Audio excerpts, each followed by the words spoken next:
നമുക്ക് എല്ലാവർക്കും അറിയാം ഫെബ്രുവരി മാസമാണ്, വരുന്ന 15-ാം തീയതി ശിവരാത്രിയാണ് അല്ലേ? ശിവരാത്രിയുടെ പ്രത്യേകത എന്താണ്? നമുക്ക് എല്ലാവർക്കും ആദ്യം ഓർമ്മ വരുന്നത് എന്താണ്? ആലുവ മണപ്പുറം അല്ലേ? ആലുവ മണപ്പുറത്ത് ബലിതർപ്പണം, പിന്നെ 10 ദിവസത്തെ ആലുവ ശിവരാത്രി മണപ്പുറത്തെ ആഘോഷങ്ങൾ. ആലുവ മണപ്പുറത്ത് പോകാത്തവരായിട്ട് അധികം തന്നെ ആരും ഉണ്ടാവില്ല.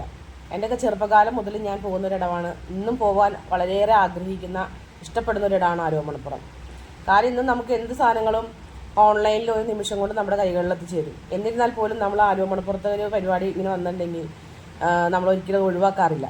കാരണം കണ്ണിന് കുളിർമയേകുന്ന ഒരു കാഴ്ചയാണ്. അത് കാണാൻ നമ്മളെല്ലാവരും ആഗ്രഹിക്കും അല്ലേ?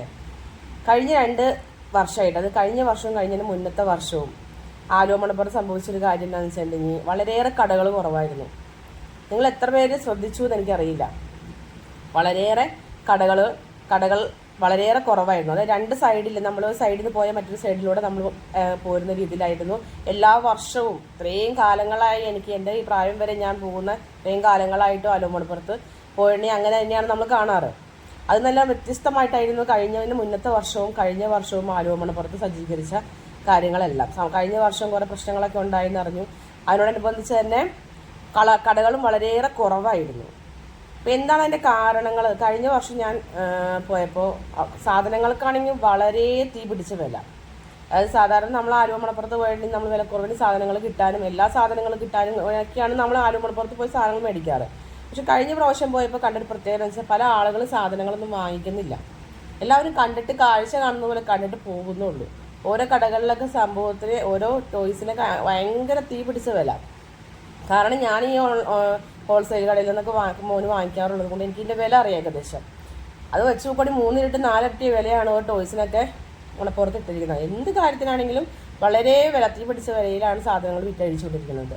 അപ്പം ഞാനപ്പോൾ അവിടെ കടയിൽ ഉള്ള ഒരാളോട് ചോദിച്ചു, ആ കടയുടെ ഓണറോട് ചോദിച്ചു, എന്താണ് ഇത്ര സാധനങ്ങൾക്ക് ഇത്രയും വില നിങ്ങൾ ഇട്ടേക്കണമെന്ന് ചോദിച്ചു. അപ്പോൾ അവർ പറഞ്ഞതെന്നാന്ന് വെച്ചിട്ടുണ്ടെങ്കിൽ, ഞങ്ങൾക്ക് തറവാടക വളരെ കൂടുതലാണ്. ഇവിടെ ഒരു കട ഇടണതിന് വളരെ വലിയൊരു ചാർജാണ് മേടിക്കുന്നത്. അപ്പം ഞങ്ങൾക്ക് സാധനങ്ങൾക്ക് വില കൂട്ടാതിരിക്കാൻ നിവർത്തിയില്ല, അല്ലാതെ ഞങ്ങൾക്കിത് മുതലാവില്ല. അവർ പറഞ്ഞൊരു കാര്യമാണ്.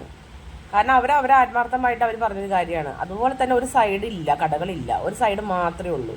ഒരു സൈഡിൽ കടകളേ ഇല്ല. സാധാരണ 2 സൈഡിലും ഉണ്ടാവും കടകൾ. ഒരു സൈഡിലൂടെ നമ്മൾ പോയാൽ മറ്റേ സൈഡിലൂടെ നമ്മൾ ഇറങ്ങി വരിക. അതുപോലെയാണ് കടകൾ ഉണ്ടാവുക. ഒരു കാല് കുത്താനുള്ള സ്ഥലം ഉണ്ടാവില്ല, അതുപോലെ കടകളുണ്ടാവും. ഇതിലെന്താ സംഭവം എന്ന് വെച്ചിട്ടുണ്ടെങ്കിൽ, സാധാരണക്കാരായ ആളുകളാണ് ഇതുപോലുള്ള ഓരോ കച്ചവടങ്ങൾ ചെയ്യുന്നത്. അവർക്ക് കടകൾ, ഈ എത്രയോ സ്ഥലങ്ങൾ, ദൂരത്ത് നിന്ന് വണ്ടി വിളിച്ച് സാധനങ്ങൾ കൊണ്ടുവന്ന് അവിടെ വന്ന് എത്രയോ ദിവസങ്ങൾക്ക് മുമ്പ് വന്ന് കടകളൊക്കെ സെറ്റ് ചെയ്ത് എത്ര ദിവസത്തെ അവരുടെ പ്രയത്നമാണ്.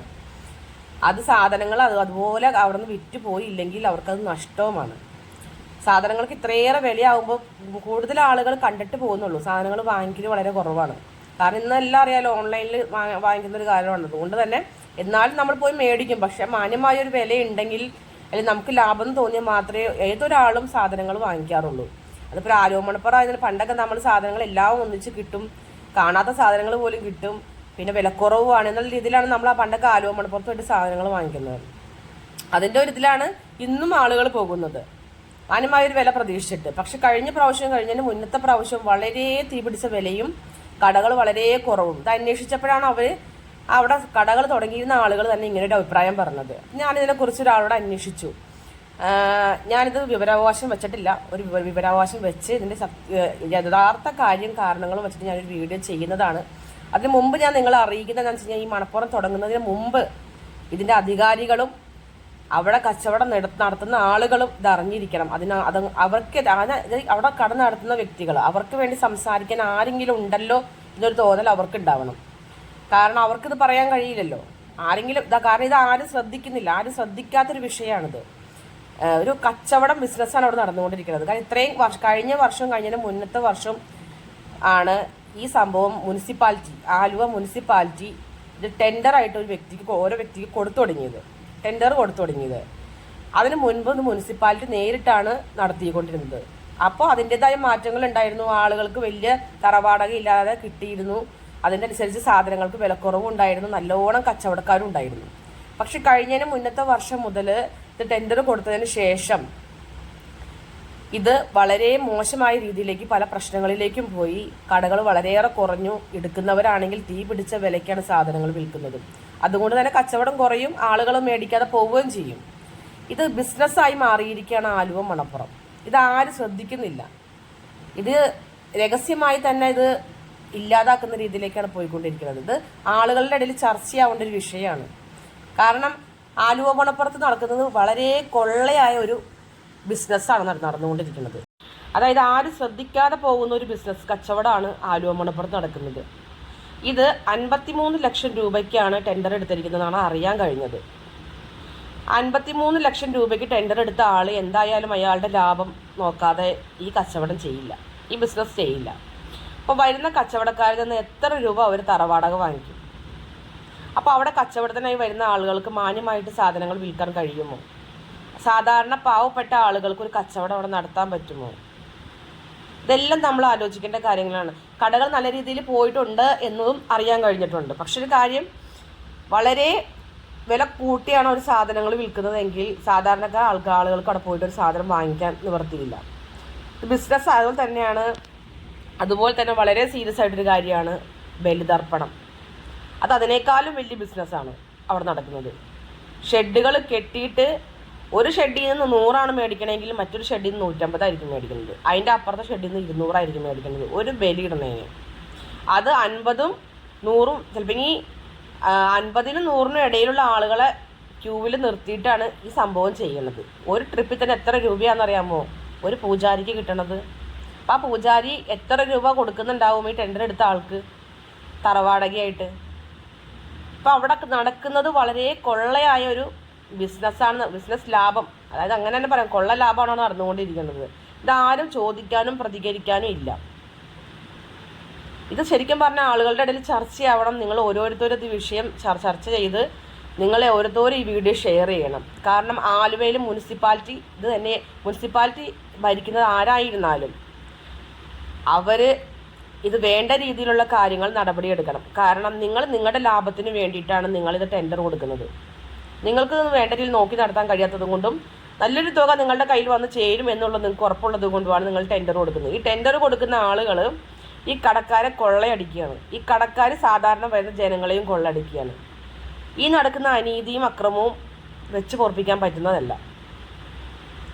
ഇത് സാധാരണ ജനങ്ങളെ പിഴിയുന്നതിന് തുല്യമാണ്. ഇങ്ങനൊരു ആലുവ ശിവരാത്രി മണപ്പുറം കഴിഞ്ഞ വർഷം മുന്നത്തെ വർഷം കണ്ടതുപോലെ അതിന് മുമ്പ് കണ്ടിട്ടില്ല. കാരണം ആലുവ മണപ്പുറം കാണാത്ത ആളല്ല ഞാൻ. ഞാൻ വർഷങ്ങളായിട്ട് ഇത് 2 കൊല്ലമായിട്ട് ഞാൻ ശ്രദ്ധിക്കുന്നുണ്ട്. വർഷങ്ങളായിട്ട് ഞാൻ അവിടെ വരുന്ന ഒരാളാണ്.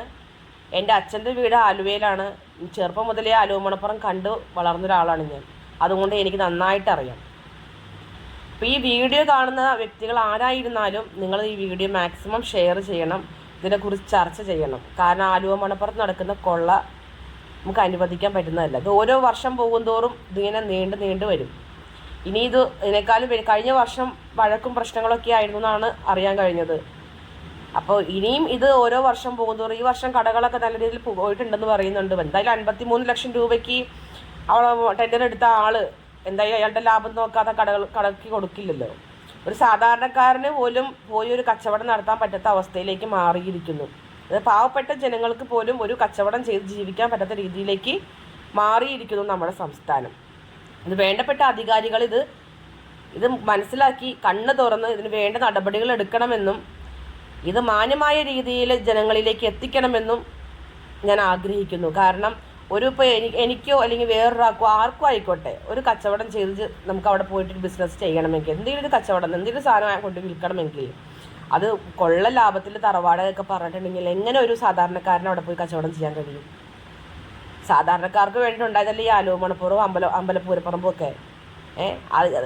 ഇത് ശരിക്കും ഇതിപ്പോൾ ആലുവ മണപ്പുറത്ത് മാത്രമല്ല സംഭവിക്കുന്നത്, ഈ അമ്പലങ്ങളിലും പൂരപ്പറമ്പുകളിലും എല്ലാം സംഭവിക്കുന്ന ഒരു കാര്യമാണ് ഈ തറവാടക.